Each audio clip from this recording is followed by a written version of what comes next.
राधे राधे कुंज बिहारी से अरदास। मैंने सोचा बहुत दिन से ठाकुर जी ठाकुरानी और हमारे मोहिनी बिहारी लाल जी की छवि दिख नहीं पा रही थी लोगों को, तो मैंने सोचा आज आपको दर्शन भी कराते हैं। और साथ में आज हम बात करेंगे, जो आज का हमारा विषय है कि ठाकुर जी को कौन सा इत्र या ठाकुरानी जी को कौन सा इत्र चढ़ाना चाहिए, तो उस बारे में बात करेंगे। हमारे प्रिया प्रीतम को पहले तो खस का इत्र, चंदन का इत्र, बेला का इत्र बहुत ही पसंद है, तो वो आप उन्हें लगा सकते हैं। आप चाहें तो उससे मालिश भी कर सकते हैं, क्योंकि श्रृंगार अगर आपकी राधा रानी या ठाकुर जी श्रृंगार की, तो ध्यान रखें कि श्रृंगार पर मत लगाएं, क्योंकि जो इत्र आप लगाएंगे तो इत्र से तुरंत उनका पूरा श्रृंगार रिमूव हो जाएगा। तो अगर ध्यान रखिए कि आपने अपनी लाली लाला का श्रृंगार कराया है तो इत्र से थोड़ा बच के करें, क्योंकि इत्र जो होता है वो पूरा श्रृंगार रिमूव कर देगा। तो उसके लिए ध्यान से आप कर सकते हैं। अगर आप चाहें कि ठाकुर जी की सेवा आप और कैसे कर सकते हैं, या इत्र के अलावा आप किससे मालिश कर सकते हैं, तो आप वो भी मुझसे सवाल पूछ सकते हैं। वैसे आप इत्र से कर सकते हैं, पर इत्र एक बार चेक कर ले कि वो शुद्ध है कि नहीं। इत्र का शुद्ध होना बहुत सही है कि उनको आँखों के पास या ठाकुर जी को कहीं लगे ना। तो आप लगाने से पहले उसको ऐसे कर यहाँ पर टेस्ट कर सकते हैं कि वो चीज़ छरछरा या कहीं स्किन में आपके लग ना रही हो। अगर आपको वो ठीक लग रहा है तो वो ठाकुर जी के ज़रूर लगाइएगा, क्योंकि मार्केट में क्या चीज़ ओरिजिनल मिल रही है या नहीं मिल रही, वो बहुत बड़ी समस्या है। तो और कपड़ों में आप अगर मालिश नहीं कर रहे हैं तो आप उसे कॉटन की रुई में आप उनके पास रख सकते हैं, या फिर डायरेक्ट आप उनके कपड़ों में रोल ऑन वाले भी छोटे छोटे इत्र आते हैं, तो आप उनको भी लगा सकते हैं। और बहुत लोग, क्योंकि ऐसा एक दो लोग मुझसे सब्सक्राइबर मिले, उन्होंने कहा कि आजकल घी शुद्ध नहीं आते हैं, क्योंकि बहुत लोग जो तिरुपति बालाजी में हुआ उसके बाद हम उससे आरती करते हैं, ठाकुर जी का भोजन बनता है, तो क्या करें।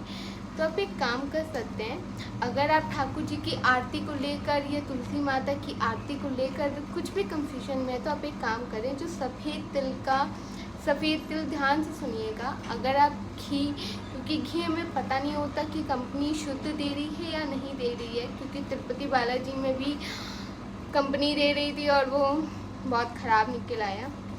तो जहाँ तक मेरा भी है, आजकल मैं भी ठाकुर जी की आरती क्योंकि मैंने भी घी बंद कर दिया है, घी से नहीं कर रही हूँ। आप चाहें तो सफ़ेद तिल का जो तेल होता है आप उससे आरती कर सकते हैं।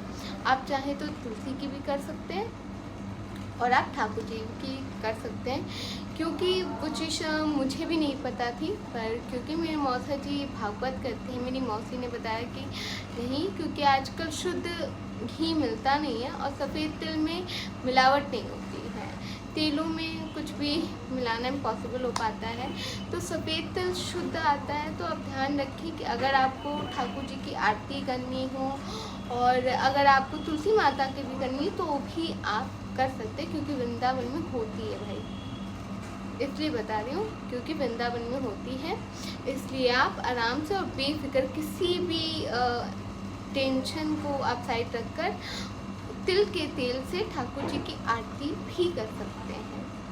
क्योंकि मेरे मौसी के भी घर में होती है और मैंने कई और अन्य छोटे छोटे मंदिरों में देखा है, वहाँ तिल का तेल बहुत शुद्ध माना जाता है, तो हाँ, इसे हम कर सकते हैं। वैसे घी अगर शुद्ध बन पाए तो बहुत ही अच्छा है।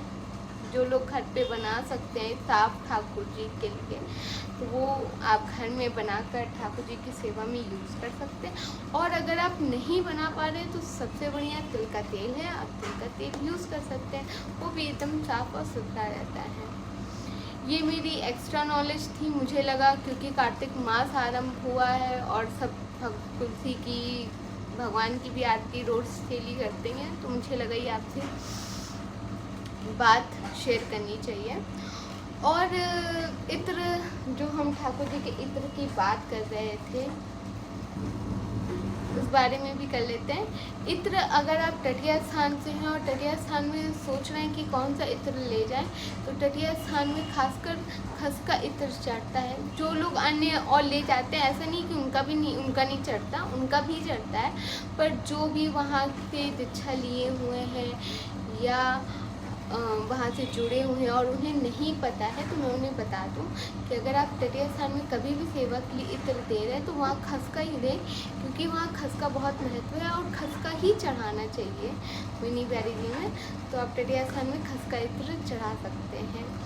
और क्योंकि कल सारी माताओं बहनों का कल करवा चौथ का व्रत है, तो उन सबको करवा चौथ की बधाई, क्योंकि कल तो हम बात करेंगे कल हमारी भाभी का भी करवा चौथ का व्रत है, तो कल हमारी भाभी भी करवा चौथ करेंगी, मेरी माता श्री का भी है। तो कल अगर बच्चे घर पे हैं तो अपनी मम्मी भाभी सबकी प्लीज़ सेवा करें, बिकॉज वो कल विदाउट पानी के व्रत रहती हैं, तो प्लीज़ उनकी सहायता ज़रूर करें, उनका थोड़ा काम में हाथ बता दें और उन्हें थोड़ा रेस्ट प्रोवाइड करें। और कल का क्या मुहूर्त है वो भी मैं आपको कल सुबह वीडियो मेरी आ जाएगी, आप चिंता मत करें। कल की वीडियो मैं जल्दी अपलोड करूँगी, हो सकता है 12 बजे ही मेरी वीडियो आ जाए, तो आप उस मुहूर्त के हिसाब से पूजा कर सकती हैं। तो मैं आपको कल ही मुहूर्त बता दूँगी। वैसे मुहूर्त की टाइमिंग आ गई है, पर अभी क्योंकि मैंने वृंदावन से कंफर्म नहीं किया है, तो जैसे मैं आपसे कंफर्म कर लेती हूँ वैसे ही मैं आपको बताती हूँ कि वृंदावन में किस समय में होती है, किस समय में पूजा बताई जा रही है, किस समय में होनी चाहिए, वो मैं आपको कल बता दूँगी और कल की वीडियो जल्दी आ जाएगी। तो आज की ये वीडियो यही समाप्त होती है। राधे राधे, कुंज बिहारी देहदास। और अगर मेरा चैनल आपको पसंद आए तो लाइक शेयर कमेंट सब्सक्राइब करना बिल्कुल ना भूलें, और कमेंट में राधे राधे कुंज बिहारी सिंहदास लिखना तो बिल्कुल ना भूलें, क्योंकि वो मेरा एनर्जी सोर्स होता है, मेरा सोर्स है। इनका नाम सुन के एनर्जी जाग जाती है, दोबारा आ जाती है, चार्ज हो जाती हूँ। तो प्लीज़ कमेंट में राधे राधे कुंज बिहारी सिंहदास ज़रूर लिखिएगा। राधे राधे कुंज बिहारी सिंहदास, जय हो।